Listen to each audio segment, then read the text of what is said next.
Tatiana, arriviamo dalla seconda vittoria consecutiva in partite ufficiali, insomma anche se di Coppa Italia, con una buona prestazione delle ragazze contro il Saluzzo. Sì, sì, devo dire che domenica c'è stata una buona interpretazione della partita, le ragazze sono partite sin da subito col piede giusto, con l'aggressività giusta, abbiamo fatto delle azioni veloci tutte di prima, quindi anche belle da vedere. Quindi sono contenta, però lavoreremo questa settimana, prepareremo già, dobbiamo pensare al Verona e prepariamo già la gara da oggi.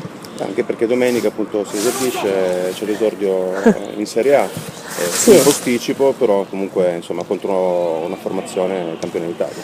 Sì, sì, sappiamo che andiamo a incontrare una squadra già provata, già collaudata, quindi arriva da una preparazione un po' più lunga della nostra, con ragazze che sono d'esperienza, quindi sanno cosa vuol dire giocare in Serie A. Però noi cercheremo di dare tutto il nostro, quello che hanno le ragazze, che abbiamo, e vediamo cosa ne viene fuori. Però sono fiduciosa e faccio in bocca al lupo a tutti, quindi ci vediamo domenica a Verona. Perfetto, buon lavoro e forza Rosario. Grazie, ciao.